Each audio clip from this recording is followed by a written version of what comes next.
Ladies and gentlemen, returning from yesterday, Alan Marques. Hooray!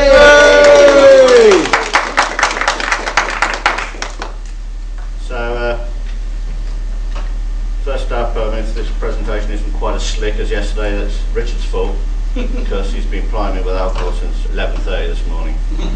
So there you go. It's all your fault, Always. Always. Right, okay. So yesterday was kind of like what I have done over the years. This is more about how it's done. It's not going to go into massive detail, because if you want to see the detail, then you probably want to be on the course I teach on the Film Academy, which takes 14 weeks to kind of teach you exactly how this stuff's done for real. Now, everybody here who's here yesterday? Yeah. So I don't need to go through this again. You know where I came from. So that's nice and easy. I will run my reel again just to remind you that it's a short one, which is 3 minutes. Because a lot of the techniques that I'm going to go through, a lot of them are used in this reel. So.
Okay, so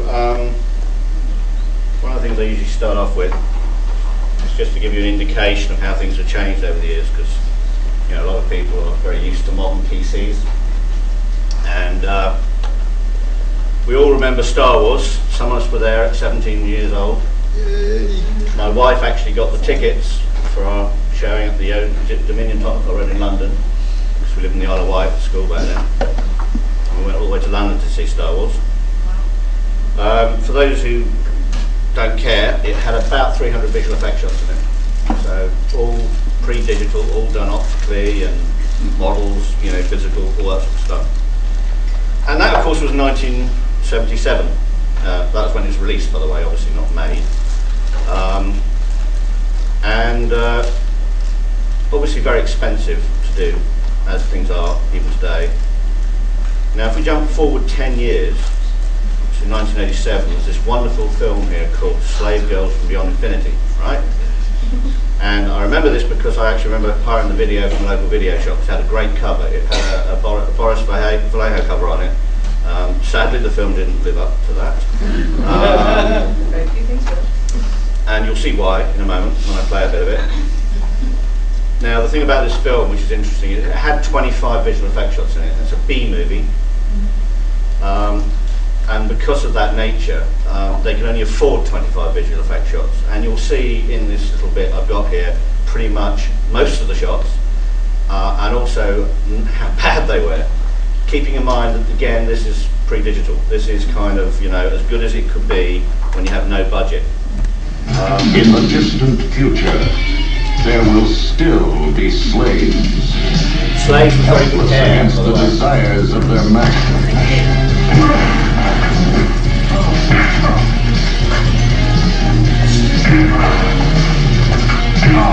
Feels good to be back in the saddle again. Engines hot. Here's the driving gauge. So this is all miniature. Motion control. It's a big movie with big adventure, big action. Have you got a knife? Big posters.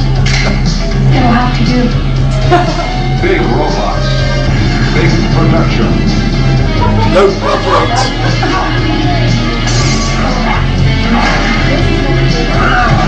Do you like the monster? Wait for the obstacles. Oh, yay. Laser blast.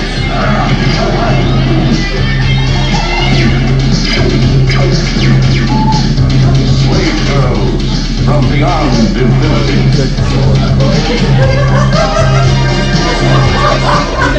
So you know you want to go and hire that now, don't you? Oh yeah. So, obviously, doing any kind of visual effects back then was very hard because, you know, if you wanted a laser blast like that, you had to have a film rostrum, you know, a huge device about the height of this room with a big tower with a film camera on it looking down at a glass table, metal table, all sometimes motorized, sometimes manually done with little wheels, and you'd put your animation cells on it and you animate them frame by frame very slowly. So obviously difficult stuff to do, very expensive stuff to do. The spaceships you saw there were miniatures, motion control. As you can see, the comps, as I refer to them, which is the composite of the background foreground, are not very good because obviously opticals are very hard. You all remember the early Star Trek series, the very first season. You can always see the matte lines around the Enterprise usually. Very expensive stuff to do. So even for a B movie like that in '87, very expensive. So we my computer goes to sleep and we want to go to the next one. Thank you. So let's go forward another 10 years. This is 1996. There was a B movie released in '96 called Space Breeze. Space Breeze. Yeah, I've got Space Breeze. I like Space Pre-Sounds. Sorry, Barry. It had 90 VFX shots in it. You can actually hire, this has been on Sci-Fi Channel so many times, you can just record it off if you got it. But this one's interesting, Velocity Trap, 1997, it's 10 years on from Slave Girls. And what's different about this is we're now talking Babylon 5, we're talking post-Amiga, early PC. So this film is a B movie that went straight to video and has 300 VFX shots, the same number as Star Wars in 1977. Right? All because of desktop PC technology. No longer have you got a studio with a $100,000, $200,000 motion control camera in it. Now I've got a person sitting in front of a computer. Now, unfortunately, this is going to be a bit dark because it's all in space, so I don't know if you're going to see it. But this is like a minute from that particular film. Federal carriers, once a target of criminal cartels, are now equipped with the Zircon Dominator 3600B pulse cannon turret gun. self-targeting. 3,600 rounds per second, fully automated. The Dominator 3600B has put an end to space piracy. Zircon, bringing peace to a lawless universe.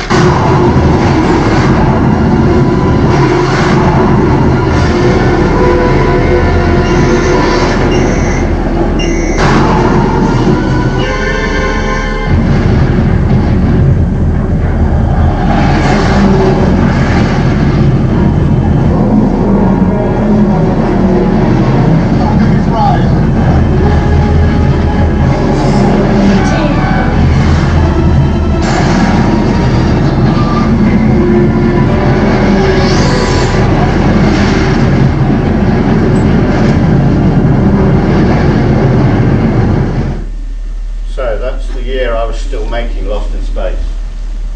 So massive difference, B-movie. And anybody that hires videos or DVDs these days or watches Sky Box Office will know when you see B-movies, as we still like to call them, there's lots of effects. So literally we're kind of climbing up the food chain. I mean, when we did Lost in Space, which obviously is a feature film and was released in the cinema, we actually had about 780 VFX shots in that film. But Revenge of the Sith had 2,000 visual effects shots, so we're almost approaching the entire film. Every shot's a VFX shot. And of course there are films that are all VFX. I mean, 300 in Sin City are just nothing but one big visual effect because there is nothing there. I mean, sort of, Sky Captain of the World Tomorrow, all blue screen. So, it's now become common, and there are even as you well know from fan films that are almost entirely a visual effect, because you can do it now if you have the right people. So just to give you an idea of what we're dealing with, I mentioned some kind of prices yesterday, but 2D workstation, so think of this like your After Effects machine. Back then, in '97, it was £30,000 was the cheapest you could get a Silicon Graphics for. The software was about £25,000. Notice the RAID though, 36 gigabyte. You can't even buy a 36 gig drive anymore, by the way. It's £36,000. That was £1,000 a gigabyte in 1997. And if you wanted a disc recorder for recording broadcast video, £12,500 for 60 seconds. Uncompressed broadcast, that's what you have to pay. So your bum on seat cost for a 2D workstation was, as you can see, under £8,000, and about 92,000 for a 3D workstation. So that was kind of what you had to spend as a company back then to put something in front of a machine. Now this is already out of date, as you'll see. This is 2007, which is already 2 years ago. And at the time, you could get a 4-core PC on Mac for about 2,500 that was able to do more. It was more capable than those Silicon Graphics machines were back then. As you can see, After Effects, Photoshop, you can buy them as a bundle for less than £2,000. And that can give you anything up to film resolution. Here I've got like a ½ terabyte disc at £150. But if we jump forward to last year, notice it's now a 1 terabyte disc for £100. I went up Tottenham Court Road last week and bought a terabyte and a half disc for £87. So we're in a whole different ball game now. It's no longer the technology that's holding us back. And you can set yourself up with a machine that's perfectly able to do pretty much anything, for as you can see, about £4,000 there, and probably even less today. I mean, like here, for example, I think this is 2009. You can get a terabyte disc for £62. On a terabyte, you can do 9 hours of uncompressed standard definition. Let me finish this, I'll take the question. And as you can see there, on a terabyte disc, you can have 1.8 hours of uncompressed high definition film or video on 1 terabyte disc for 62 quid. You were saying yesterday about a project you worked on, and you had to buy a particular computer for 2D work, which was incompatible with the graphics card. Yes, graphics card. Yeah. Is that still the case? No, virtually all graphics cards these days can handle 2D as well as 3D in any form, Photoshop, whatever. In fact, they play video now as well. I mean, every time you button up a movie player, you're playing a video overlay. So the graphics cards are now all integrated. They just weren't back then. Back then they were kind of specific to a particular task.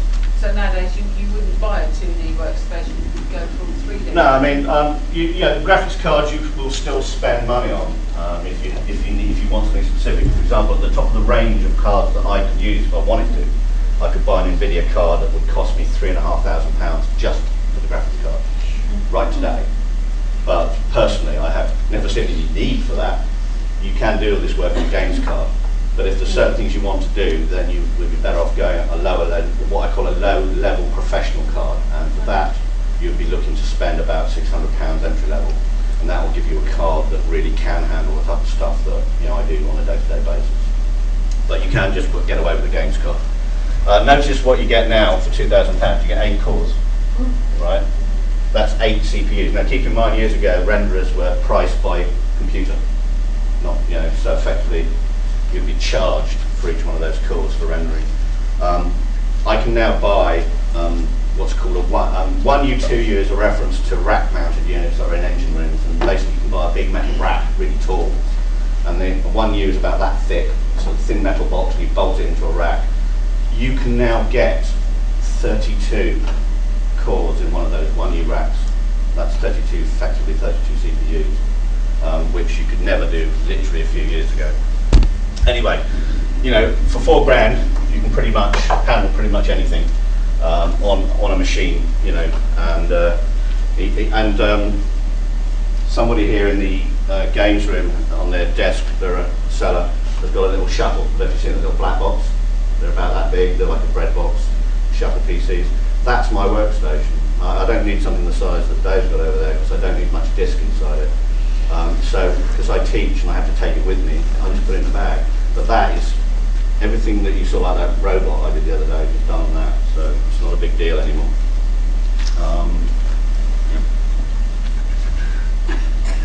Hello. See, technology's letting me down. I won't spend too much time on this because it's only got an hour and a half, but you can still buy a £500,000 depositing system if you want one. You'll find them in London, in Soho, which is the post-production industry. You might wonder why you want to pay that sort of money. The reason is that for big clients, especially commercial clients, they want stuff turned around very, very fast. Things like After Effects, which is quite a well-known compositing system, when you start dealing with high-definition video, the time it takes to put the comp together is non-real time. In other words, you hit render and it goes frame 1, frame 2, frame 3, frame 4. You can't do it in real time.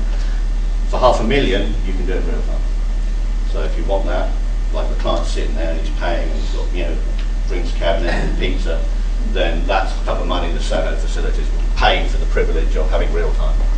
But you can drop down. Flint we used on Space Precincts. It's now down to £10,000 a license. Not bad. Toxic is now, actually it was, this is out of date, see, 2008. This year it's now given away free with a copy of Maya. Which is that comping, that's the 3D package, it's now free with Maya. So buy 10, get one free. Fusion's compositing system is £3,000 still about, Nuke's 2.5-ish.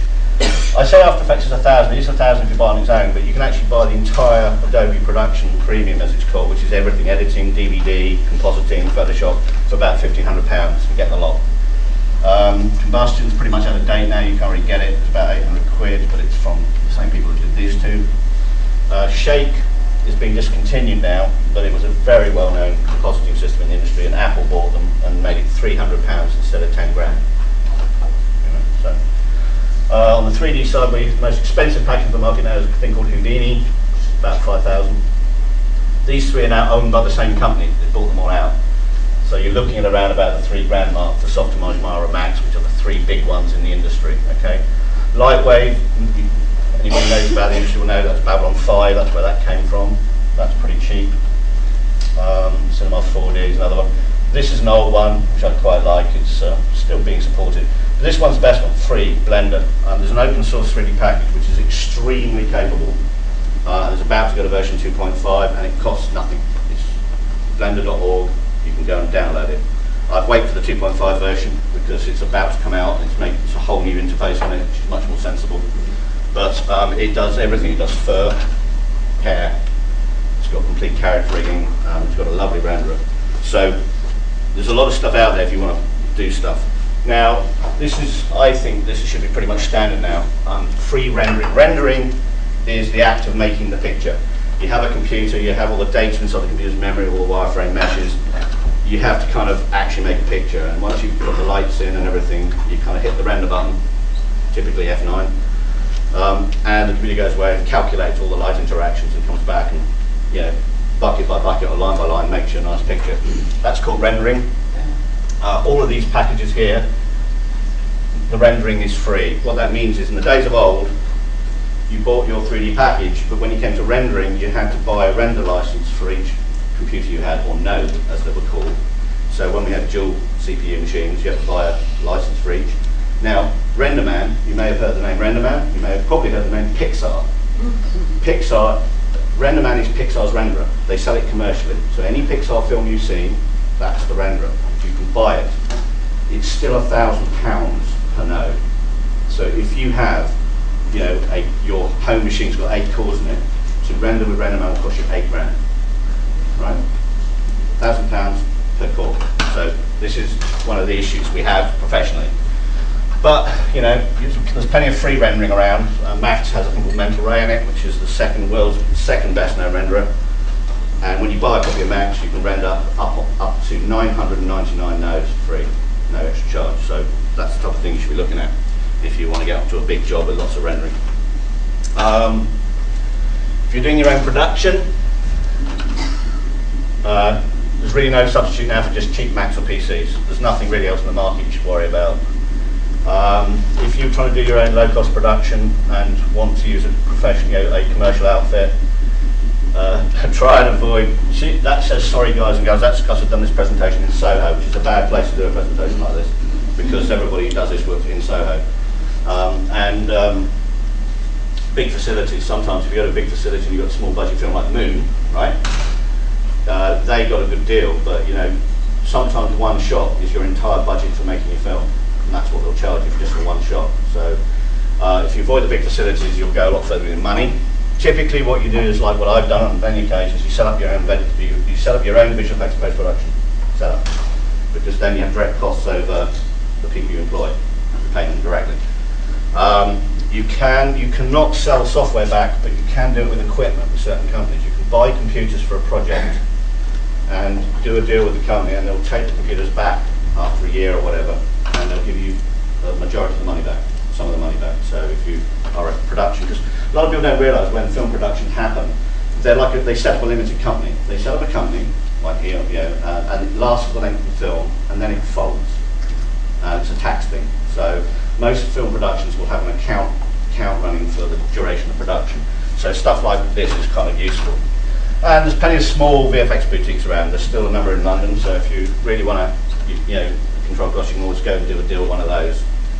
Now, one of the other things you probably want to do if you're doing your own work, and anybody's done their own stuff, is motion control. You saw a bit of that yesterday. I pointed out the camera that we shot Lost in Space on, the Milo rig. You know, they still cost 180 grand to buy. So quite rightly, if you use one, you have to hire the camera, which comes with the technicians, blah, blah, blah. You have to hire a studio to put it in, you have to hire lights, crew, the whole work.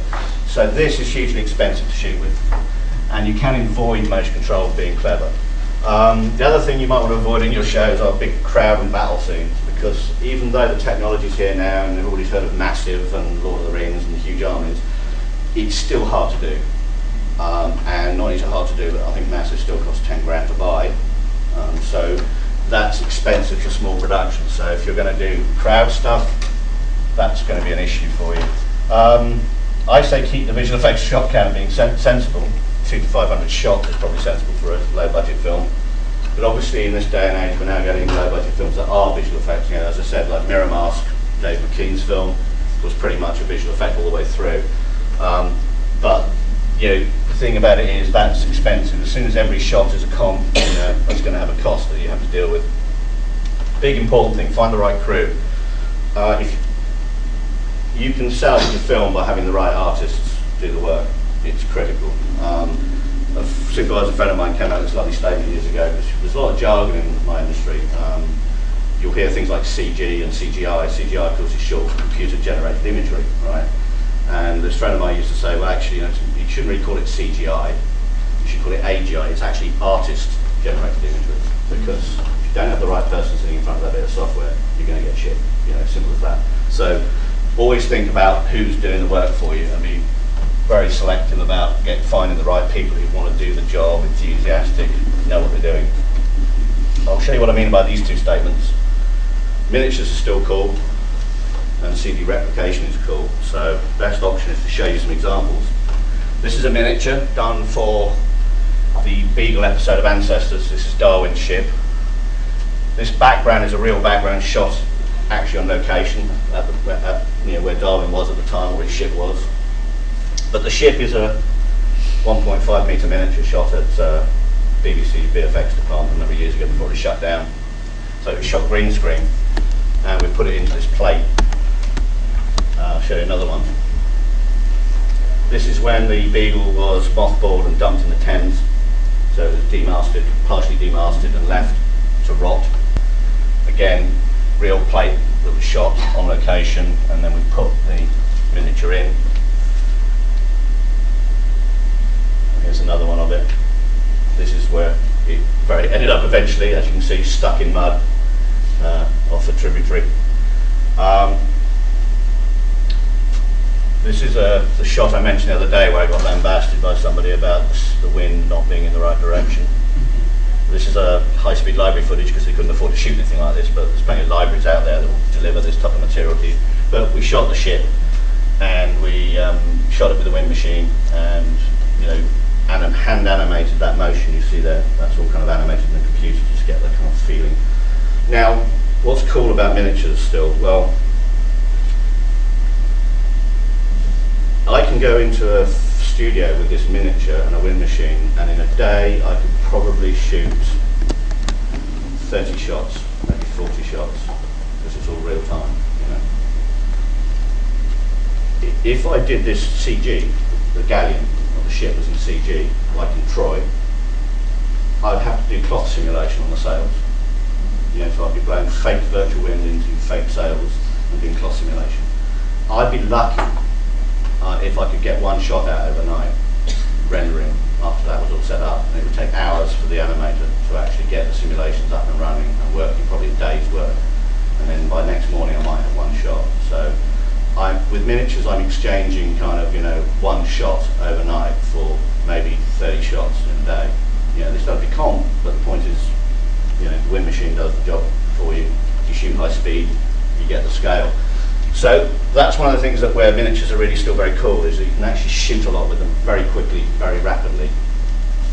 Where it's harder with miniatures is replication, because if you have one galleon, it has to be made by somebody physically, right? And we did another show for the BBC called Nelson's Island about the Battle of the Nile. They could only afford one galleon. Now the Battle of the Nile, I think, had 13, 14 ships in it. So what they did was they got this Spanish model making company, because they couldn't even afford to use a UK one. They made museum models, and they got them to make a galleon. And the left side of the galleon was British, and the right side of the galleon was French. And we changed the flags over. So we could only ever see the British coming this way, and we could only ever have the French going that way, because the miniature was double-sided to save money, right? So that's a problem, you see. I mean, I can clone off the miniature as a comp. I can shoot it once and then shoot it again and offset them. It's a lot harder. Where CG is very cool is replication, which is what I'll show you next. With CG, and they did this in Troy, because there was thousands of triremes or whatever the hell they were called. Once you build one model, you can hit the copy button and paste 100 or 1,000, because you've built one model. You still have the rendering issue, but you've built one model. This is an example of CG replication.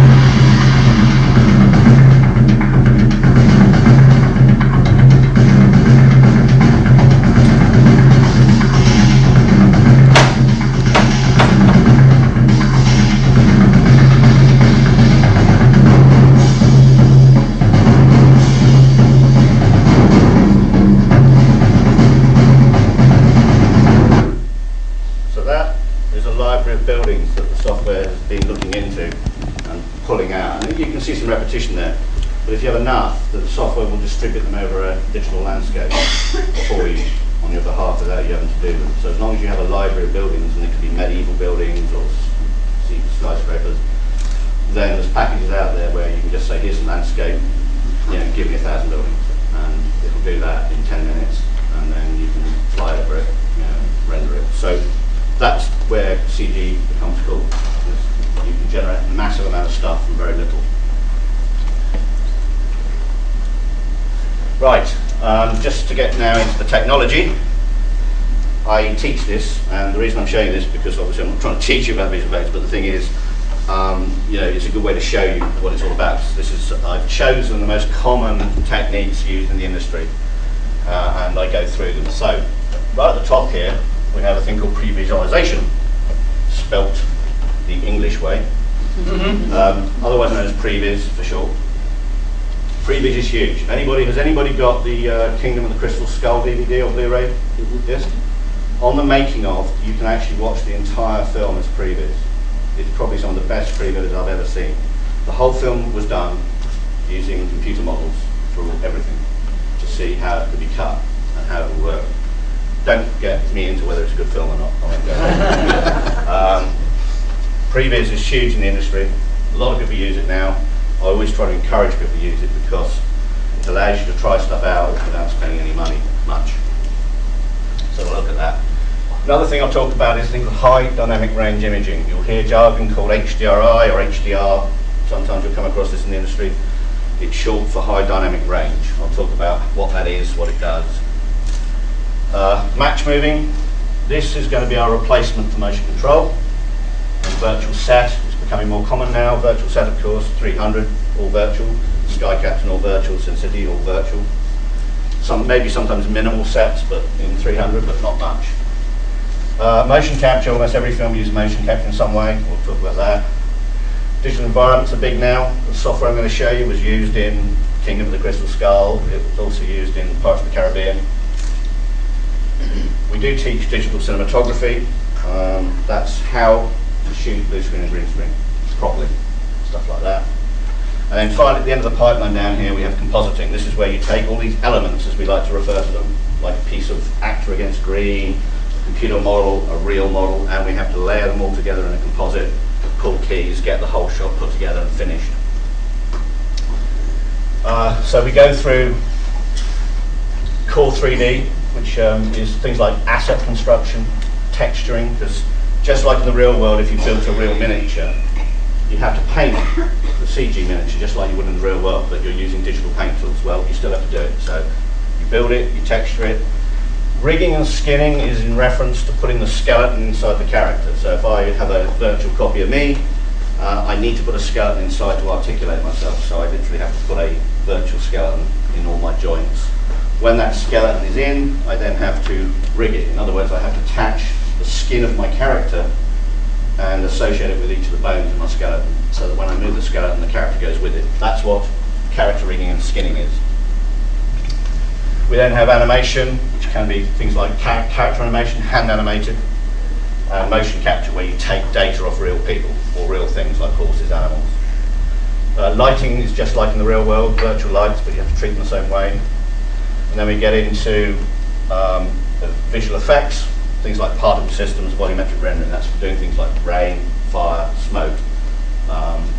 And finally, rendering is making the pictures at the very end of the pipeline. That's when we get pictures out of the system.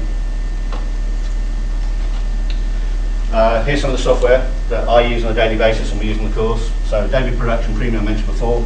Adobe's a huge company, you're bound to have heard of them. They do Photoshop.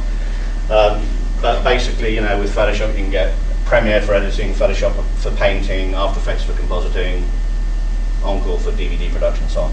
iClone Pro Studio, that's a previs tool. It's actually designed for doing what's called machinima, which is a form of animation where people used to hack game engines and make their own movies from them. I mean, there's some famous ones like, I think Red and Blue, which is done with the Halo engine, where you have the Halo characters doing stuff that the hackers had actually got them to do.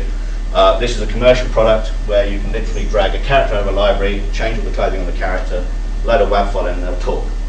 Right? And to get them to walk, you click on the floor, then the character will walk to that spot with one mouse click.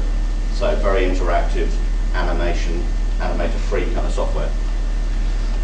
These are bigger packages. Max, this one here deals with landscapes. This one is a general 3D package that I use.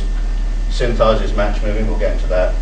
HDR shop is to do with high dynamic range imaging. So let's have a look at previs.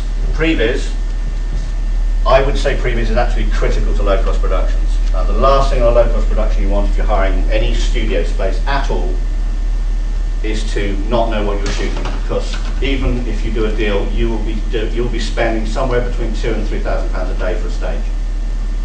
So if you're on stage and you don't know what you're shooting, you're in trouble. Okay.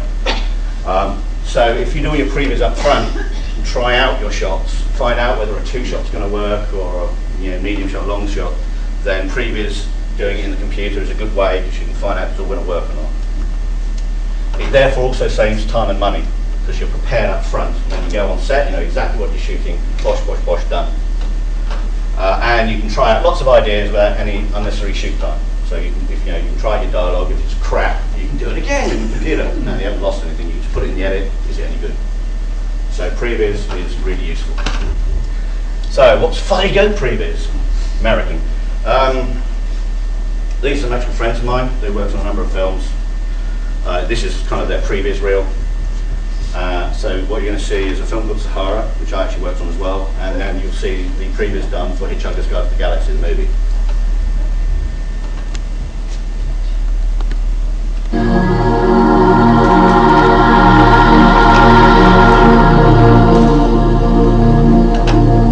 Now,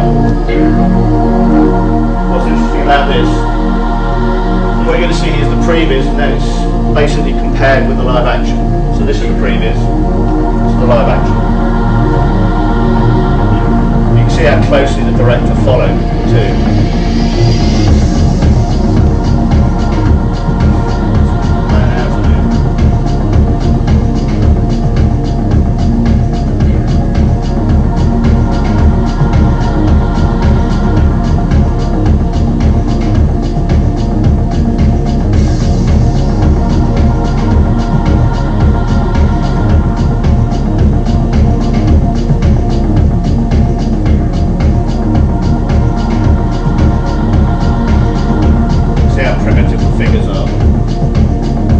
Previs, you have to do it really quickly. You don't have time to spend on it, so you don't want to pay a lot for it. It has to be done fast.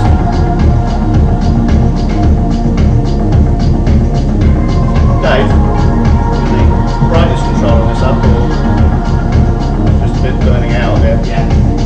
Drop it slightly.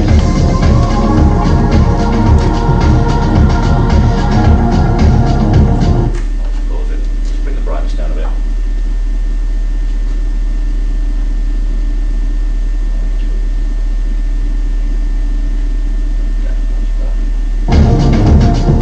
Quite bright, this, but I don't know which scenes are, but there's a big solar reflector array in the desert. Now this is really careful, watch this. This is the previs.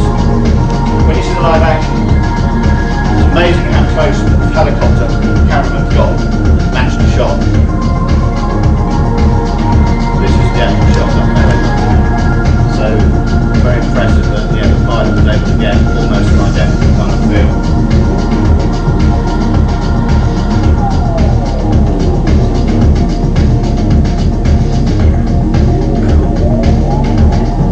So you can see the director there. This has all been edited already, and he's now just copying the previous application. Making this production much more efficient. This is Hitchhikers. So here's the previs, which is not bad previs. So that's the previs. This is the final.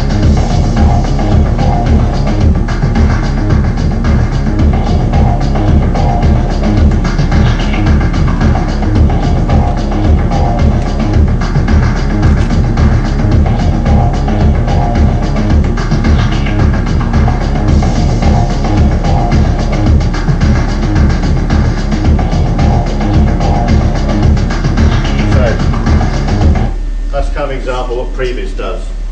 Now, what it's used for and why. This next thing I'm going to show you briefly, I'll turn the volume because this is me talking. This is something I sent to a client, and this is what's called technical previs. And what technical previs, the previous previs you saw is just used for narrative and dramatic purposes. this type of previs is used for technical purposes. This is very simple mock-up of a green screen studio at Brunel University that we were shooting in earlier this year. And although it looks crap and simple, it's actually measurement-wise accurate. And we needed to know whether we could actually shoot in a studio what we needed to shoot. So you'll hear me waffling on. Looking at the same angle that we had for our background plate, which of course would be shot on Space One in theory. This is the camera. And if I now look at this view from the camera's point of view, we can clearly see the problem. This is kind of what the camera's seeing. We're looking up and we're looking straight into the lights. We're looking straight into the grid, the lighting grid. And we also have a very small amount of the green screen actually left. As far as shooting green is concerned, it's really not very practical.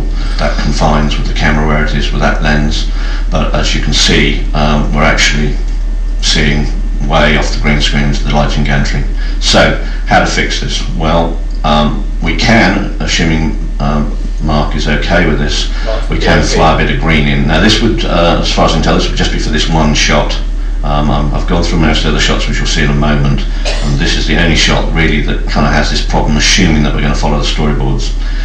So what I've done is I've flown in basically a board or a flat of green to see what would be possible. Okay, so I'm just going to bring that back in. So this is the fly-in. Here it is. So here's the flying. So I'm just going to bring this up. So what we'd have to do, as you can see here, is we'd have to fly in and hang piece of board or cloth, but at least make sure it's nice and even, probably from the lighting grid down at an approximate angle like this, and this will actually fill frame. So here, for example, we're now filling frame with that green. So basically, if we now look at our view, this is what we get. So this is what the camera's seeing. Right, so that's technical preview. You're proving whether or not you can do something with the right lens and stuff, which is very important because we didn't know. By doing that, I knew what we had to do when we went to the studio on the day of the shoot to fix the shot without actually physically having to go to the studio beforehand. Okay, so right. This is previous we did on the course. It's just what my students have done, so it's kind of fairly typical. Mr. Sato, we have an update on the enemy's position.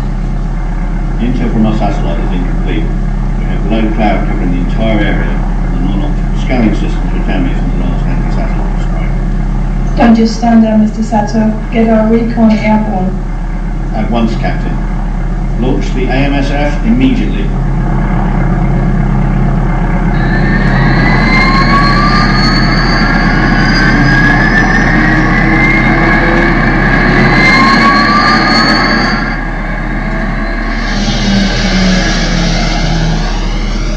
Do we have recon visual yet? He is just breaking through cloud cover now, sir. Put the feed up on the main battle monitor, Mr. Sato. At once, Captain. So these are my students right at that. There you go. Don't worry about it. Anyway, it looks crap, but the point is don't worry about it because it's never going to be seen by anybody, maybe on the making of.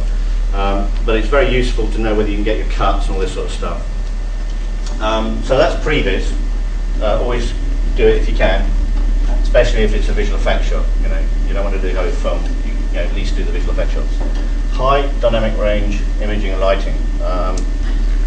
This is a technique that was developed back in the late 90s by Paul Bebeck, Berkeley University in California. Pretty much all the big studios picked it up, developed it, ILM in particular. It's a technique for capturing real-world lighting. This is in the industry they like to call this a light probe. It's actually a very smart word for actually a mirror ball, as you can clearly see. And to show you how easy it is, this is just bunged on a tripod with a bit of blue tack, so nothing special. This is actually a garden ornament. You can get them from B&Q on the garden centres. It's a bit harder to find these days, but you might be able to still get them. This is about 15 centimetres across. So, what's it for? Well, high dynamic range imaging works on the principle of capturing exposure information. And the reason you use a ball like this, there's more than one way to do them, and I'll show you the other way as well. But this is a ball, and the camera's over here. You can see the reflection of the camera right in the middle here in the tripod. And a lot of people don't realise about balls is they're not 180, they're actually almost 360. If you have a small ball being shot with a long camera lens, angle of incidence from the camera, if you trace the ray from the camera and bounce off the surface of the ball, as you get round to the wrap around the ball, the actual ray will bounce off and it will probably hit on the wall over here. So you'll only end up with a very small area on the wall that's given by the ball, behind the ball, about that big. But you can actually capture every ray of light in the room or a live action location just with a mirror ball like that. And what you do is you take bracketed exposures. I'll show you what those look like. That's a mirror ball. This is a fisheye lens. You can do it with fisheye lenses. Benefit of the fisheye lens is you don't have a tripod over here to reflect. This is actually a fisheye. Downside of fisheye lenses is they're expensive. I mean, that chrome ball costs $785. Canon fisheye lens, 600 quid, something like that, 700 quid. And you need to take two lots. You need to, because the lenses are 180. They are 180. They go up and out. Then you have to shoot one way and then turn the camera around and shoot back to get yourself a complete sphere with all the lighting information. What do you actually do? Well, this is what you do. There's more shots than this, but this shows you the idea. You massively go from fully underexposed all the way up to massively overexposed. It's called bracketing in photographic terms. You manually adjust the exposure. You take anything up to 15 pictures and you use special software to merge them together. Photoshop will do it these days. There's plenty of packages that will do it. Some will do it for free. What happens is each one of these photographs you take captures a small part of the lighting information at the location you're at, whether it be outside there right now or in this room in this dark environment. The software combines all the images together into a 32-bit float image that contains the entire lighting information of the real world environment. Now, 32-bit float math can store a value bigger than the intensity of light coming from the sun. You're standing in the Sahara Desert and you took with the sun out there, you can store a number in the billions, right, inside this file format. That means you can store any kind of lighting information you want. Once you have that lighting information, you have a sphere, or that lighting information, you put a computer model inside the sphere, you can light the model from that lighting information, and you get an exact match to the lighting of the location in question. So this is the Isle of Wight, Town Quay. Here's an example. That mirror ball you saw earlier on is of this location. Once you have that, you can start putting in CG objects. So for example, here's a Max, put in, casting shadows, everything, using the lighting information captured with HDR. This is some of my students' work. This is at Walham Green near where I teach. I won't go into details. This is a grey reference sphere complete with a fly. What these are used for is to show you how the light wraps around objects. Because you get hard terminators on some days, you get no terminator, i.e. this is the terminator line. This can be hard one day, it can be soft and amorphous the next, depending on your light. This is one of my students with that lighting information. So this is a CG chrome ball reflecting him. The chrome ball is bouncing light onto the grass. You can see the white balls are bouncing light onto the grass. It's all kind of interactive lighting, all from that light probe. And this is exactly what every major feature film uses, except most major feature films from big companies like ILM will have a $20,000 camera do this for them in 30 seconds. So you can, right. This is an overcast day, some more of my students' work. Next time we did this, it was fully overcast. But the whole point is it captures the overcast look, and this is kind of, what the whole point of the technique to capture the light. So, another technique to talk about, match-moving and set extensions. Now this is a shot from Marques. Marques is not going to be out until next year, so I can't show you many shots from it. This was in a film that Lynn and I worked in Romania. Set extensions is the term used for topping up buildings. This is a set, it's 2 stories high, there's a bloke there, huge green screen behind. This building will be topped up digitally, both left, right and up. Very common technique in today. And match-moving is a technique for pretty much a substitute for motion control. There's a number of packages on the market that does it. The good news is that the cheapest one here, which I use, is only 300 quid. And this is kind of what it does. I got my lovely assistant to poke a camera out the window of my car on a Culver Downs in the Isle of Wight. Very deliberately shaky handheld shot out the window of the car. And this is Sid in action. and we load the footage into it. And the clever bit is there's a button here called Full Automatic, right? So this shows you exactly, if you buy this software. It doesn't always work this way. You need to sometimes understand what it's doing, but a lot of the software packages now are fully automatic. You can actually just hit go, and it'll actually have a bash at figuring out what's going on in the shot. And the computer's going away. And what it's doing here is it's putting lots of markers into the 2D footage. It's actually doing a thing called pattern matching. It throws out a marker and says, I'm trying to find a pattern, usually something that's high contrast. And it throws a lot of them out, finds all these features, you can see them turned into little crosses now. And by throwing out a large amount of them, any that have lots of errors, that it uses a form of fuzzy logic math to kind of add them all together and average out. And this information can be used to figure out where the camera was. Matchmoving works on something called parallax. Parallax is where an object near you will move much faster than something on the horizon.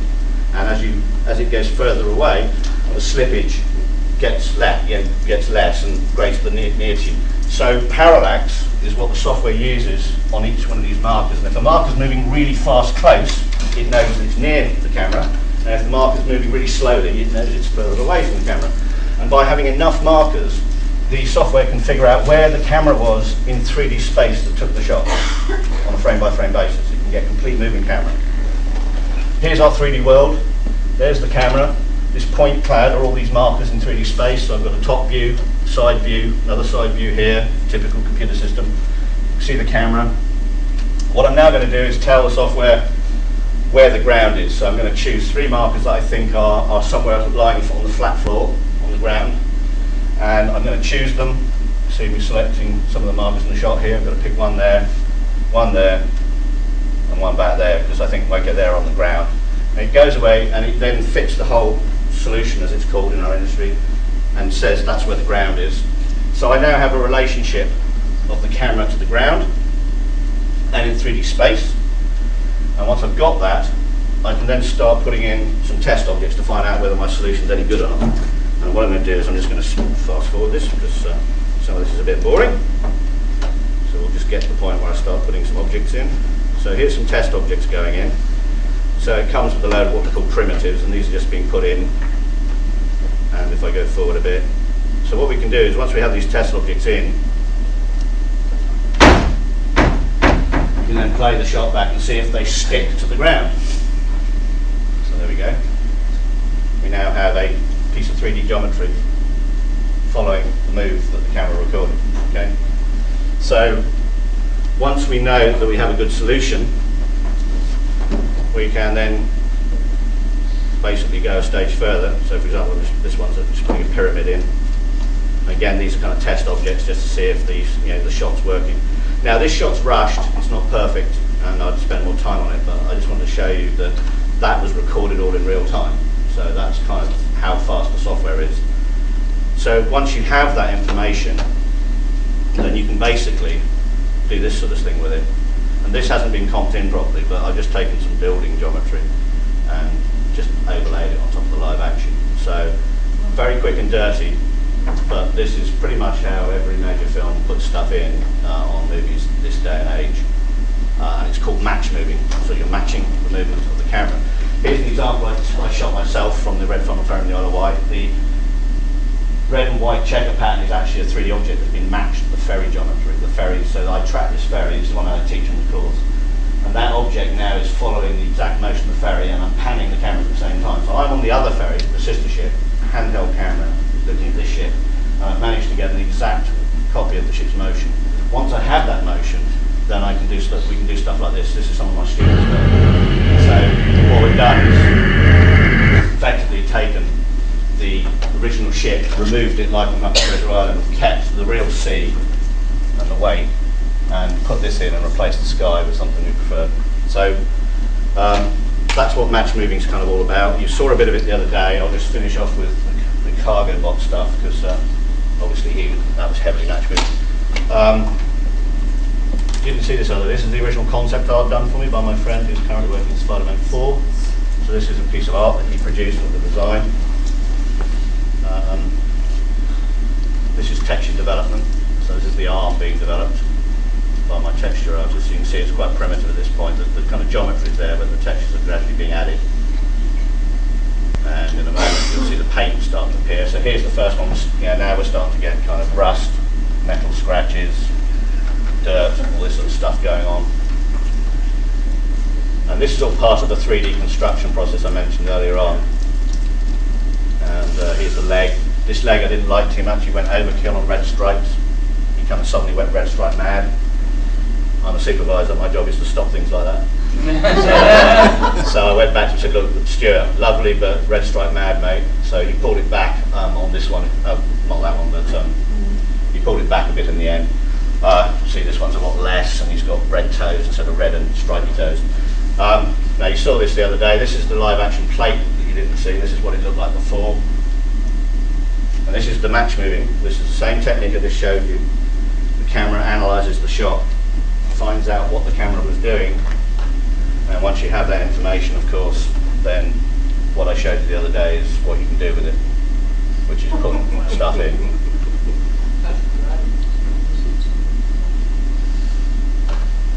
As you can see, perfectly locked to the ground, shadows, everything. So pretty much all movies use this technique now, all the time. So, you know, every film you see will be using this kind of technology. All yours for £300. Right, next up, I'm just going to take a drink.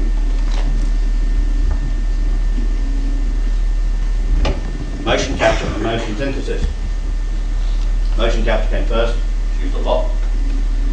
Motion capture is where you capture the human's body's motion and the face, obviously, if you want it. Motion synthesis is virtual motion. There's a very few companies doing it. It's a branch of mathematics. There's a company in Cambridge that developed it called Natural Motion.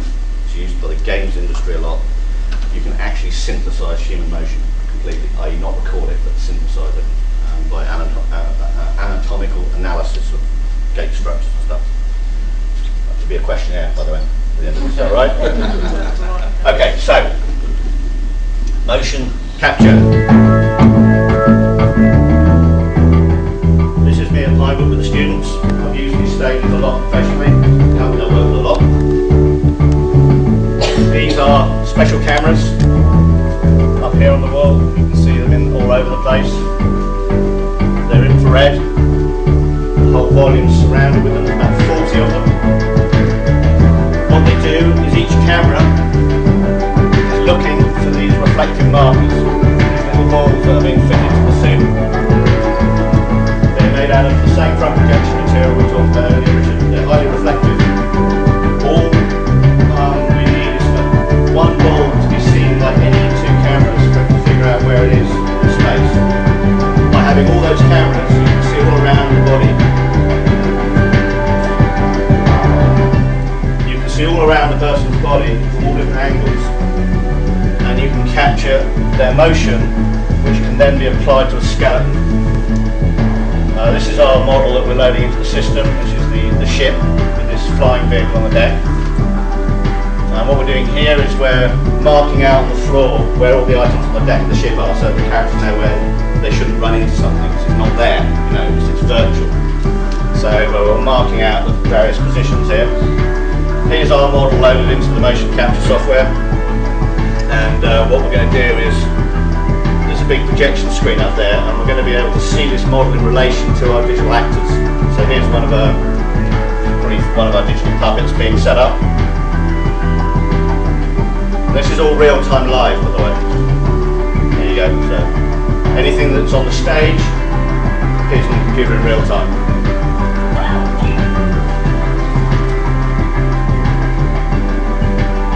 So now we're getting ready for the actual recording that we're interested in, which is a refueling thing. So just kind of getting the actors to rehearse.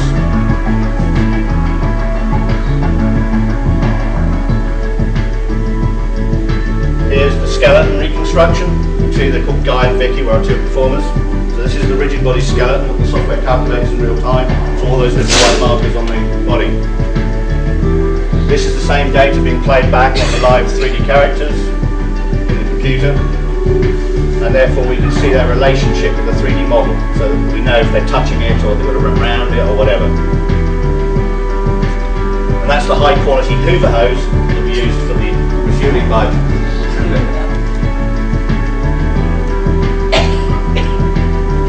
You can see one of the actor's textures has gone AWOL, she's just got question marks all over it.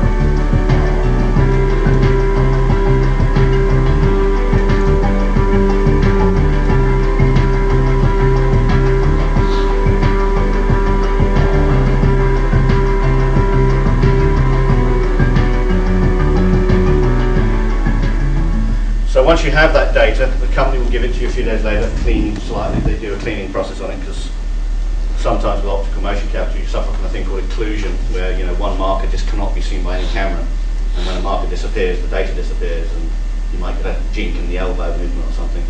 So you might get something funny on the day, but after the event, the software people can go in and analyse the data and fix holes like that, and a few days later you get your motion back. What you do with it is kind of this sort of stuff. This is the same data applied to our digital puppets.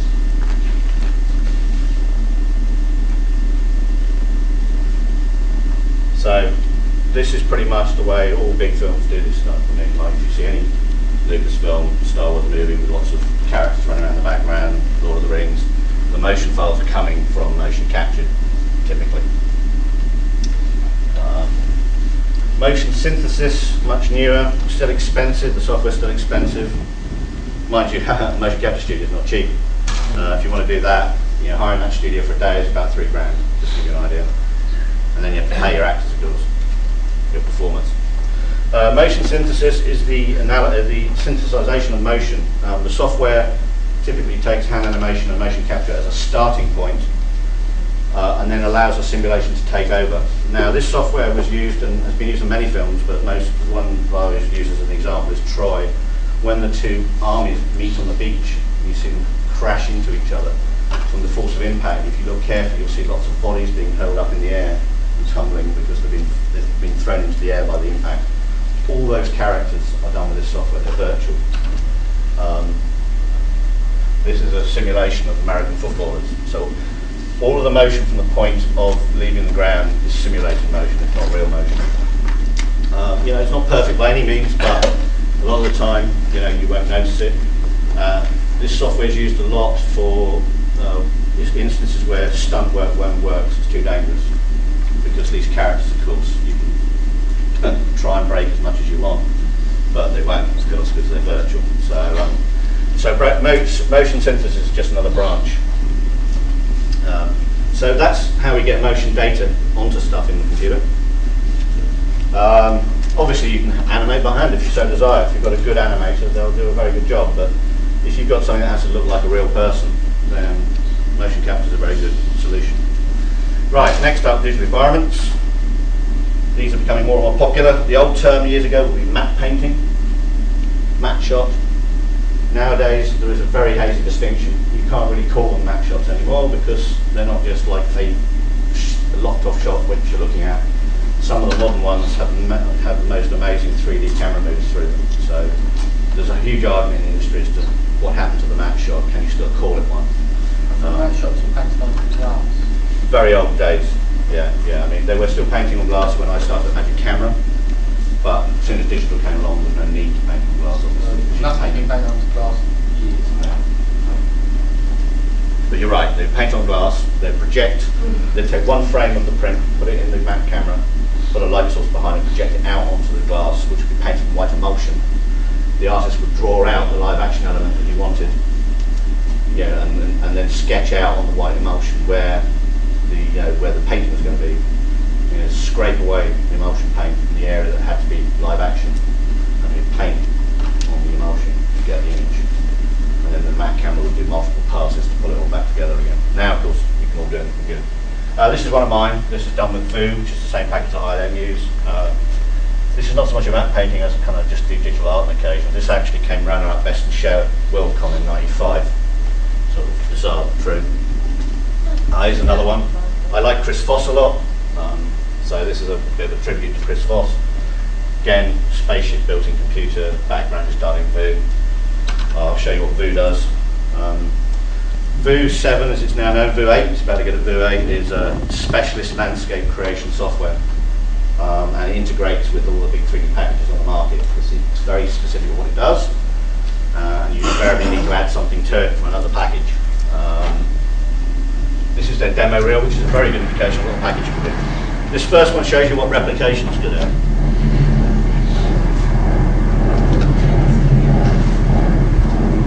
Yeah, that's a bit of replication for you.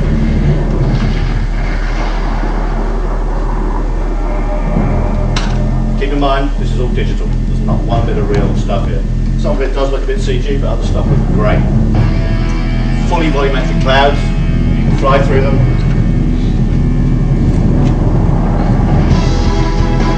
Wind, all the trees and plants can be blown buffeted by winds. In time lapse like this.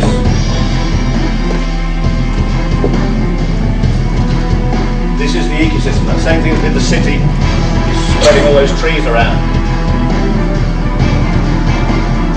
God rays. They might say, why would you want this technology? Well, if you're a small production, you can't afford a helicopter shoot. So how are you going to get your aerial photography if you can't afford a helicopter shoot? This package is anywhere from £100 up to £1,500 depending on what you want to do. Here's an example of a shot you wouldn't be able to afford to do on a low-cost production. Of course, it can do underwater just as it can above, using the same technology.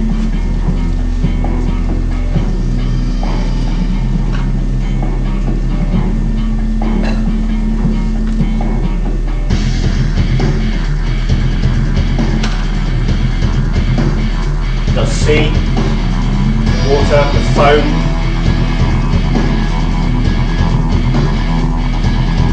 This island's not great, but you can see the white water around the edge. And the new version's even better.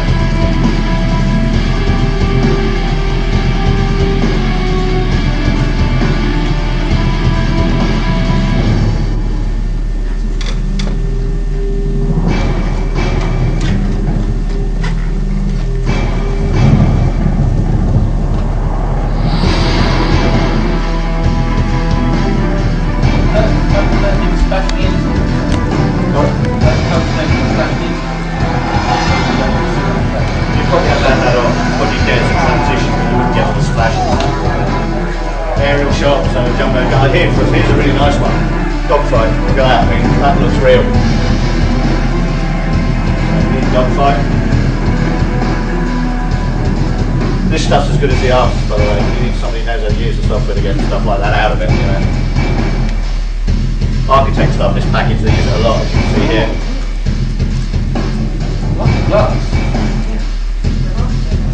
Interiors.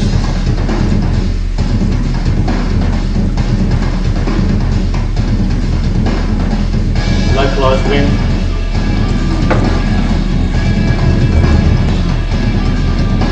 So, you know, we're starting to be able to do pretty much anything. Here's this next one is another package called TerraGen 2. That's been used in a number of films, including things like The Day After Tomorrow and stuff like that. It's been used recently on something, I can't remember what it was.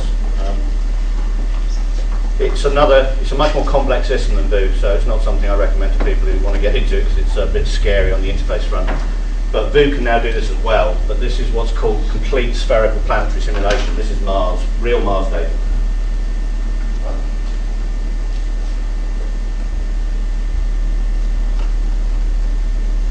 Wow. So that is complete unbroken pullback.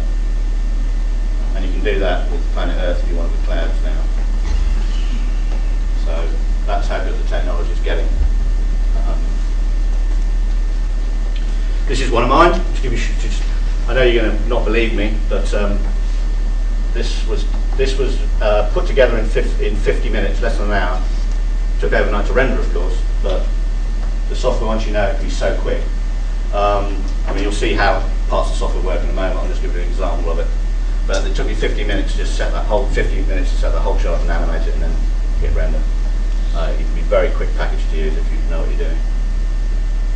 Some of my students work using the same bit of software and some stuff in the foreground. So we're using the same model here.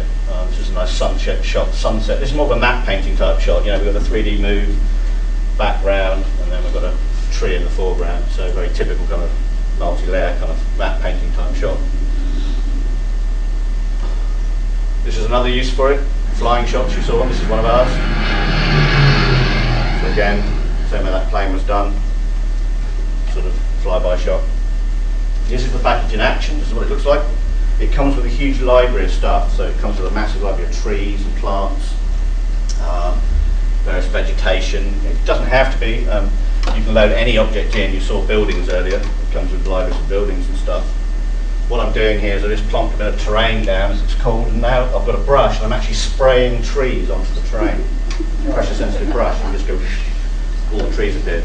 So that's how quickly that other shot was done, because the mountain had fir trees all over. I just literally got the airbrush with whacking up and went tree, tree, tree, tree, you know. How big is these systems? I mean, can you curate a solar system out of it? No, you couldn't do a solar system, it's planetary. Planetary? Yeah, planetary, yeah. That's still massive.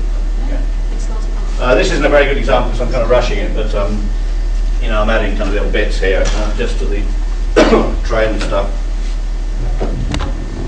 And but once you have something, you can see there's a little test render there. I've just put the grass down, and I'm doing a quick render.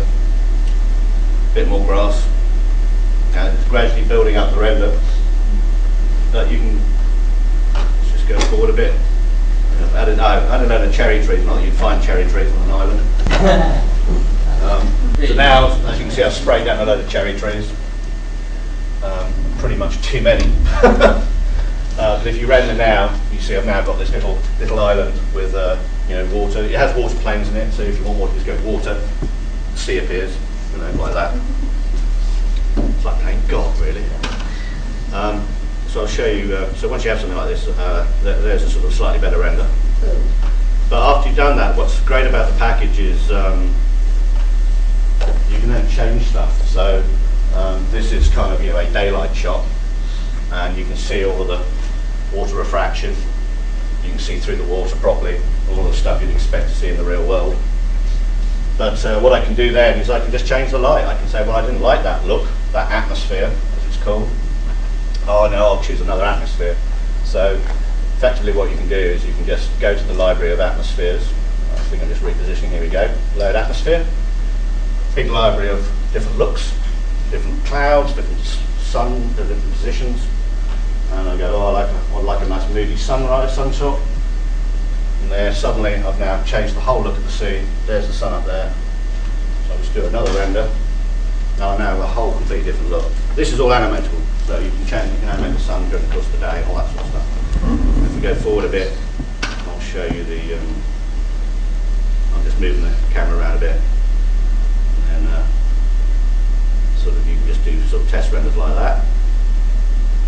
And I've changed the sun again, up here, so I've chosen another one, put the sun over there. And there's kind of a fairly good, oops, sorry, stay, Fido. There you go. Computer's not behaving. There we go. There. So, there's an end look. I've sped that up, but obviously I was recording that in real time. So, you know, I think that little bit of footage lasts about 6 minutes. So if you see Kingdom of the Crystal Skull with the Amazon forest down below the cliff, it's all using this technology. All using this technology. Would that be used on something like Scorpion King or something? Don't know, I'd have to check. I mean, you never know with these films. Sometimes it's recorded, sometimes it's not. I mean, I do know it was used on for the island in Pirates of the Caribbean 2, Tropical Island. Again, all the software. Right, so that was digital environments. Have you fallen asleep yet? Digital cinematography. This is from the shoot in Romania. This is a Technocrane Super Techno 30. Very expensive. Don't think you'd be rushing out to hire one of these. Typical green screen stage. This just shows you I do actually work for a living. That's Fat Boy me on top of the set. We teach how to do all this stuff on the course, of course, because lighting green screen is kind of critical, and blue screen if you don't do it right.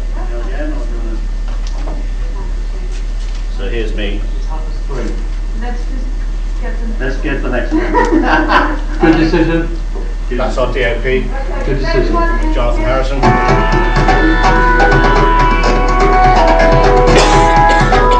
These are traffic markers.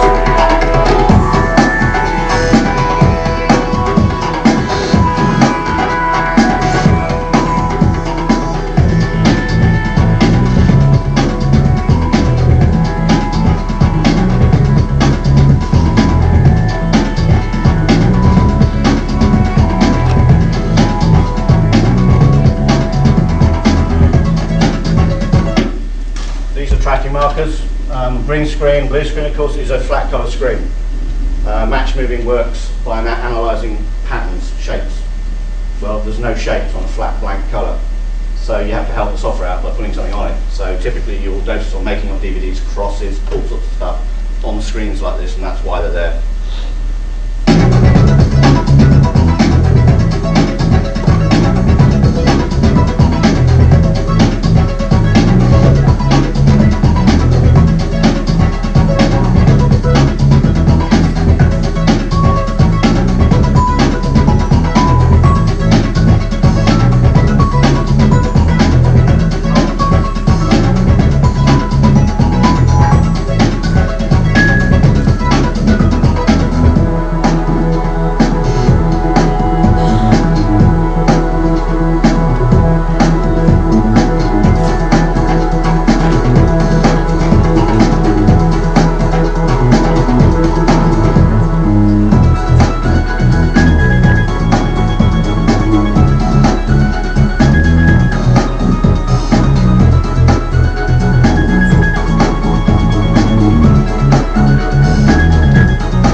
This is one of my students' scenes cut together, so don't expect the same level that I do, but you know, they have to start somewhere.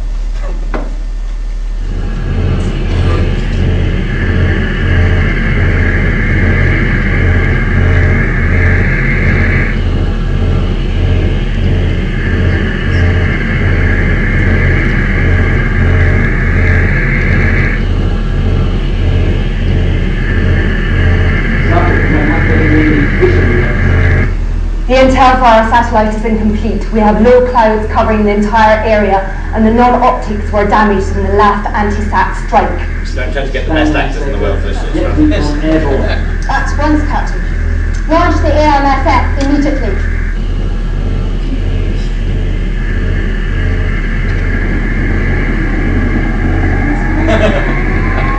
So gung-ho. Welcome to America. I kept telling us I was in the Navy, you know. Yeah, all right, whatever.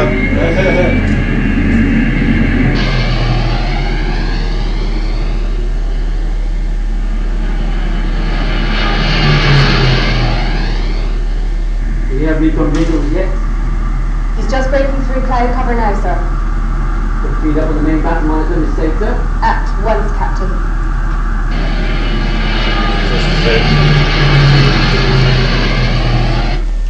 So, you know, to be discontinued. To be discontinued as quickly as possible.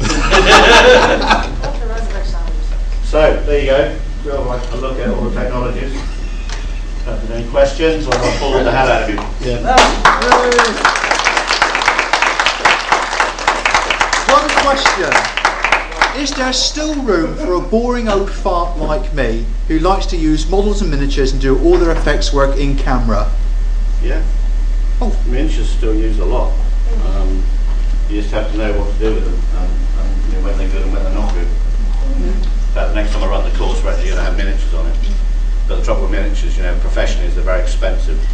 You know, it's easy to sit somebody in front of a computer that the colleges bought, because they've bought the computers, you know, with the software.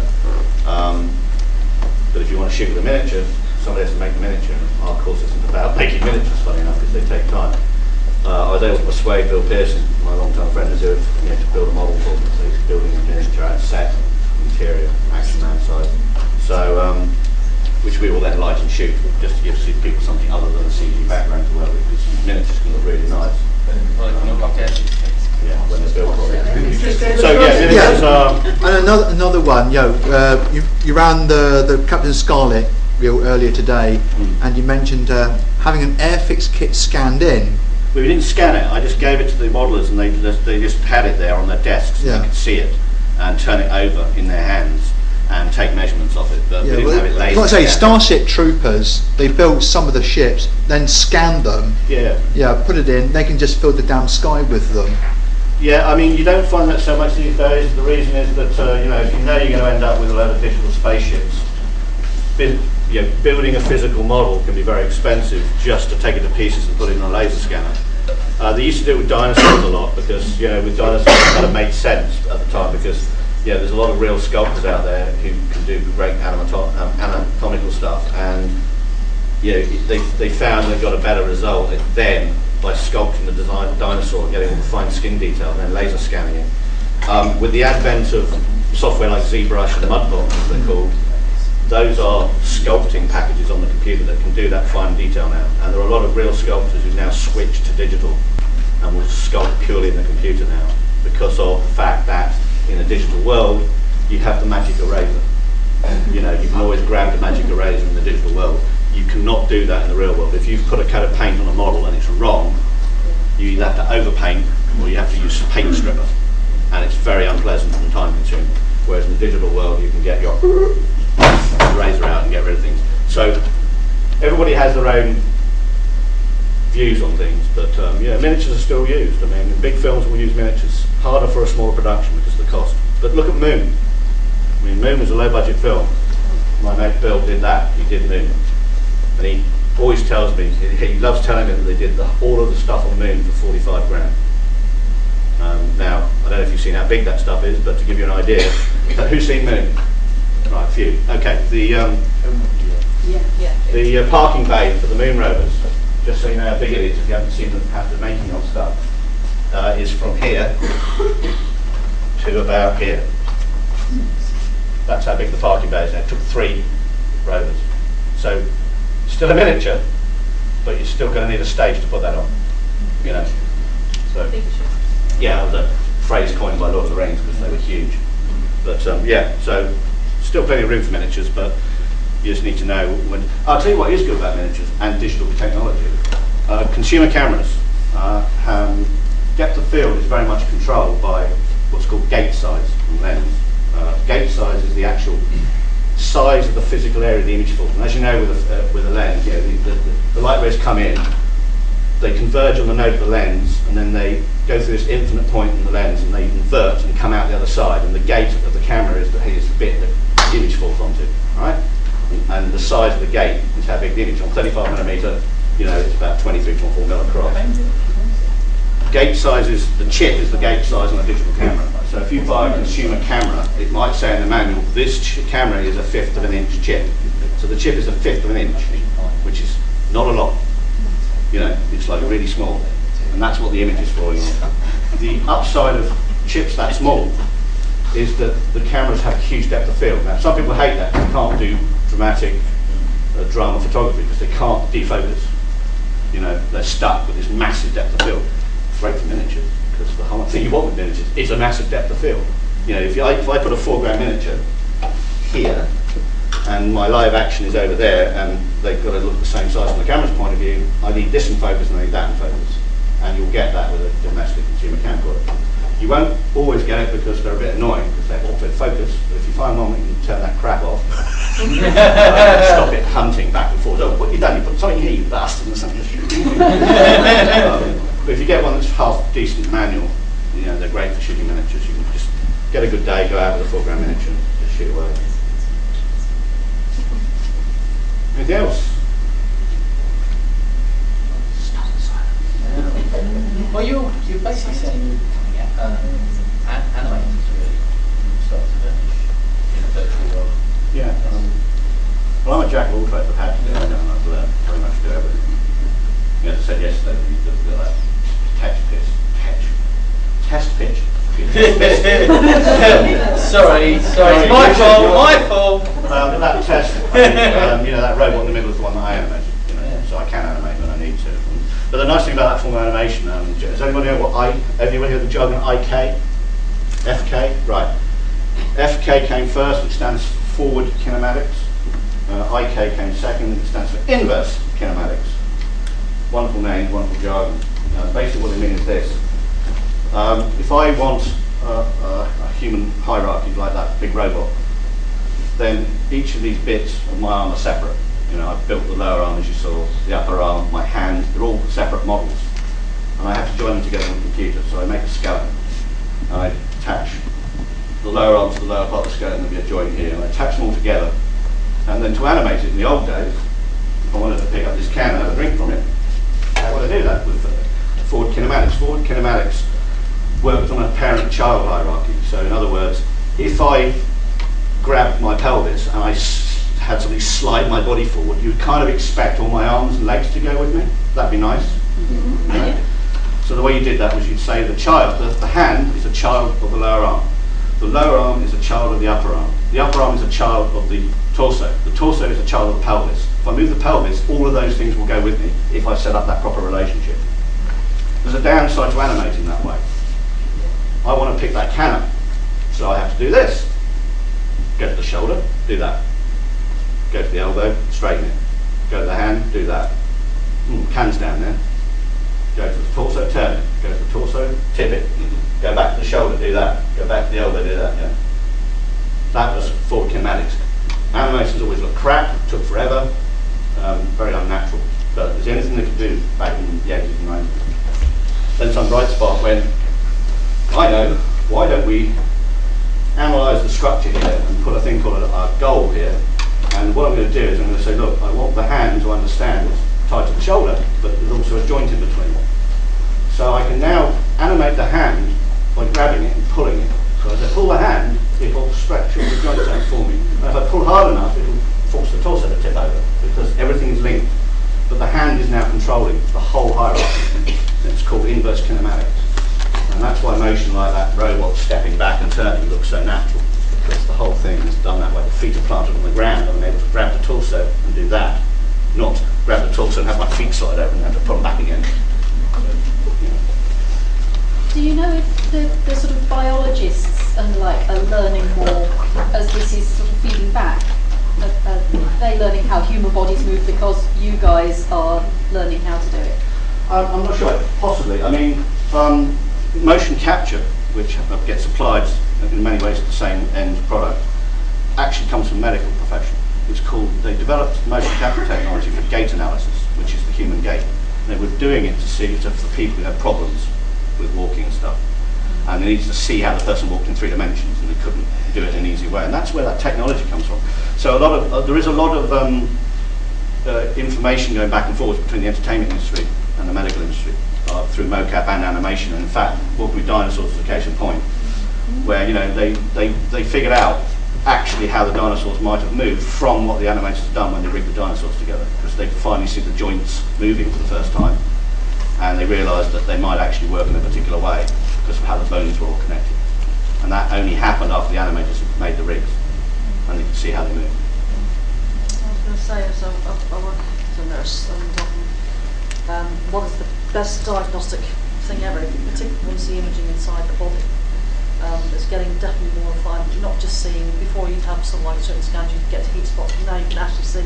One thing I see quite often is the CAT scan, computer-actualised tomography, not an MRI scan. And compared to even what it was even 5-10 years ago, the fact that you can actually see right in, and you can see what the actual problem is. I mean, one thing we're looking at is getting stroke patients getting CAT scans in 24 to 48 hours of admission. And that's cut the rates down because you can actually see where the bleed is, you can see what type of bleed it is. And it's all in, I don't know if any of you have ever seen a CAT scan, have you? Yeah, I've seen it. It is amazing to watch as it goes through. It's, yeah, I mean, a friend of mine had an MRI scan done the other day because his doctor kept saying he had gout, and eventually went an MRI scan and he's got 8 broken bones in his foot. Yeah. So his doctor was a tit.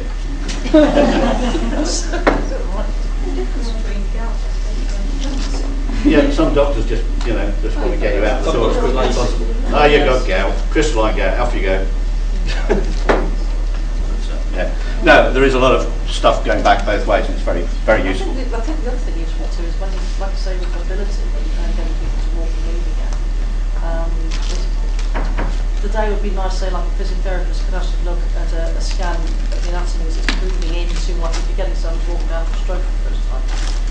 Rather than just seeing the external part of where the damage is, you can actually see the internal part of the damage, so you can see whether the the nerves out. Does that ever happen, I wonder, when you can actually look at somebody? I'm sure it will. with a And, live scan? as you say, you're amazed what is available now with MRI scans. Give it 10 years, and you'll probably be able to do that stuff in real time, and and get all the interaction going. I mean, obviously motion capture at the moment, very much down to having to put somebody in funny bodysuits and stick balls all over them. But there are people working right now on human analysis from video footage, where you literally can just set up video cameras and it'll look at the human body and it'll figure out where the skeleton is inside it. Now at the moment it's not very accurate and the motion capture data is not great, but it does mean you don't need markers all over you and like £186,000 per camera. Presumably you could crossbreed it with that one that you had for the footage out of the window and just say, look, there's a nose, there's an elbow, work it out. Yeah, I mean, vision analysis is getting cleverer and cleverer. I mean, we all suffer from it on a daily basis with NPR, and the police get our number plates. All of that technology has come from vision analysis. And it has all branches. I mean, for example, one of the technologies you don't see much of, which I've seen demonstrations of, but probably because they're not quite using it yet, is you can analyse from video footage people's gait. Therefore, you can see the same person come back in the building and know who they are without actually physically having to see them, because you can actually see the style in which they walk.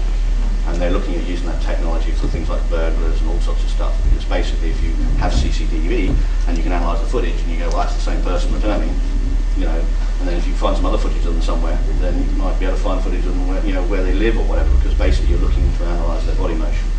And there's a lot of systems like that are going to be turning up in the next 5 years. Just wondering if high heels would put the kibosh on that. Well, it would do, but only if you do it on a regular basis. This is the thing, you see. It would change your gait. But, it depends on whether you wear high heels all the time, and stuff like that. So if you wear them a lot, you might have a lot of reference of doing high heels, and other times you won't. I don't know enough about the technology, but there's always issues with any technology. I mean, for example, they never managed to get voice recognition working. I mean, well, you can get pissed, your voice changes. You can break in your house. Let me in! No. When they ran out of this. A lot of crime from the chap got sent down for murder on the basis of voice recognition. There was one of the bits against him, and they said they were able to match, despite the fact that on one phone when he recorded, he'd been trying to disguise his voice. Yeah, there are things you can't disguise. I mean, voice analysis has been around for some time as far as forensics is concerned. And no matter how hard you try, there are some fundamental underlying structures to your voice that can't be hidden, patterns and stuff. And that's true of gait analysis and all sorts of analysis. They can also use the gait analysis to analyse practice behaviour to, a dozen people walk into a car park and it's decided to pick up on a certain level of movement. That's right. Somebody's shifty. Somebody's moving shifty. That's the car thief. So we actually get a definition of loitering release. Why is it? I mean, there are rooms of people sitting in front of television screens watching this. Sadly, that's very true. It's mad. CCTV society over here. Yeah. Especially when it comes to road traffic. I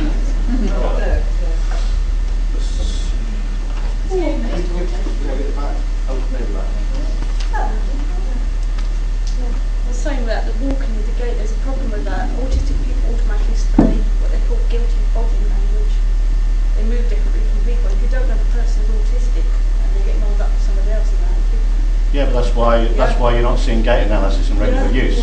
It's like voice analysis. It doesn't always work. That's the way you have to put a human in the pictures to actually make all the computer will do is being identify. autistic myself, I've been told I've been guilty of something because of the way of my body language. No, but there's always issues like that in the world anyway. You still have to interpret it. I tell you what the problem is. The problem is you need to deal with governments on that sort of stuff. Before you know it, they'll implement it regardless of whether it's a good idea or not. Because they seem to like to have a surveillance society. You were saying about sort of boom and the impressive sort of budget. I mean, I was talking to Phil and we were trying to get into the Tom. He's saying, having previously worked on a Bond movie, the effects budget in total we had in the moon wouldn't have covered his coffee bill for that, because they would just throw money out. Yeah. And I was just thinking, I mean, when first season of Doctor Who came, there was model work and there was CGI work, and then the BBC went so mental on, we've got CGI, we can do anything. It would be like, we need a CGI teapot. I said, well, what, you just go get a teapot? No, we want a CGI one. Has it moved industry made people think, hang on, there is a cheaper way of doing things? Have you ever spoken to Mike Tucker about Doctor Who season 1? No. Right. What happened? Right, okay, what happened was this. The idiots that were the production team, I'm sorry, I won't name them names, I mean, you know one big name, but you know, literally went to the Mill TV and gave them the entire visual effects budget and said, here you go, you know, you're doing the visual effects. And the Mill, of course, pitched for it. They didn't have the money the Mill wanted. They had only 400 grand for the first season, and they wanted 800. But they agreed to do it for the prestige. And then when the Mill people turned up on set, they said, right, okay, you know, what do you want? And the guy said, okay, well, what I suggest is we'll have a miniature for that. We're going to do this way, that way. And I said, well, what do you mean miniature? Aren't you going to do that? No, we don't do miniatures. You know, we do digital, we do post-production. So we have to have a miniature. Yes, but we're just giving you all the money for the visual effects. But we want miniatures. So they then had to find another budget to get Mike Tucker to do the miniatures. The guy from the post company one. So, you know, complete idiot. Clueless. You know, what they should have done was get somebody like Mike Tucker on board from day one and go and make the right call up front about where the budget should go. And you could have kept a bit for miniatures, given a bit for Mill, and it would have been fine. But a lot of companies don't think properly like that. Second season, they got the money they wanted. Mill, I think they went up to 700-800 grand for the second season finally. That was the deal. So, you know, it's never a cut and dry. You know. I was just wondering, having done a film that, although it was very small release, I mean, we had to drive to Exeter and see it. Yeah. But everybody that we sat in, I've never heard a cinema audience so quiet, so sucked in. And it was a fact. I mean, if anyone hasn't seen it, it comes up in video and soon. Buy it. Film of the year, quite honestly. Brilliant film. And the effects work is, if you've ever, if you hark back to the good old sort of Space 1999, you just got so sucked in. Lovely. Yeah. I mean, there is. Yeah, I mean, Moon even has its issues. You know, I mean, speak to Bill about them, but I mean, obviously, Cinesight did a lot of work on Moon, and there's a lot of matte paintings in Moon as well. They did a lot of digital augmentation, so all the crap coming back out of the mining ships is all digital, of course. All the slow dust falling off the back of the tires is all digital. You know. Something we've got to look at it. Yeah. Sorry. But you know, but they still had issues. For example, the robot, right? They said, "Could you build us a robot?" And they said, "Yeah," but they haven't really allocated how it's going to move, and they wouldn't pay for anybody to be on set. So Bill had to go in there and say, "Look, I've made some mount points. You can put a wire here, wire here. You just need somebody to pull it, right? And if the wire shows, they'll take it out in post." But they wouldn't pay for him or any of his team to be on set to move the robot properly. They, you know, literally didn't have the budget for somebody to be on set day to day, and they just said, "Well, look, don't call us because we've said you haven't got the money for this. You're on your own. Here's the robot. Off you go." Obviously, the robot's arms did. You see, did a very good job of matching. Just a bit with the arms and touching my shoulder and stuff like that. The arms on CG, of course. The real one did not do that. You know, but this is the thing you see. You know, even they had issues with their budget. You know, couldn't get what they wanted because they didn't have the money. But having said that, the miniatures are very nice. They're very good. I'm sure he'd love a budget like Bond, but we don't all get to work on stuff like that. Jasper. Totally replacing actors with CGI. Feasible, desirable. Well, it's feasible, we know, it's a Benjamin Button, and we'd like to see more of it. I never thought of Benjamin Button. I don't know if it's desirable. I mean, I'm a visual effects guy. there was a reason for doing it with Benjamin Button, because obviously we wanted to have an old Brad Pitt and age backwards. And you know, the best way to do that probably was with digital technology, but as far as just on a routine basis having completely digital people that are believable when you walk up to them and let them do a full face screenshot this high, that's a separate issue. One of the things you have to understand about Hollywood is it's all about copyright. You know, you can't get away not paying Sylvester Stallone if you have a digital copy of him, because he owns the rights to his likeness. So no matter what you do, you'll be paying whatever celebrity you choose to have a digital version of the same money. And hopefully they won't all be as bad as Arnie in Terminator Salvation. That was pretty bad. But that's the thing to remember. I mean, at the end of the day, digital works, you know, usually for a reason. I mean, obviously avatars on the horizon. I'm mixed with the avatars are blindly obviously going to be CG because they're all blue, among other things. You know, I don't know if it's a good or bad thing, to be honest. I mean, personally, I think, you know, if you want an actor, just go get the actor, you know, especially, you know, if it's a name. But, yeah, obviously digital's always been good for stunt work, you know. I mean, you wouldn't have the Spider-Man films in the world if we didn't have digital doubles doing wacky things, you know, without any physics restrictions. I mean, the original Spider-Man film, they had a lot of problems. They spent a huge amount of money motion capturing gymnasts for Spider-Man's motion. But no gymnast in the world on wires can move as fast as he needed to do in the comic book. You know, it's just not possible. And when they sped it up, it looked crap. So they realised that it had to be hand animated because there's no way they could use real body motion. It wasn't working. So there you go. I mean, there's a famous issue with motion capture years ago where you know, people stick it on the creatures.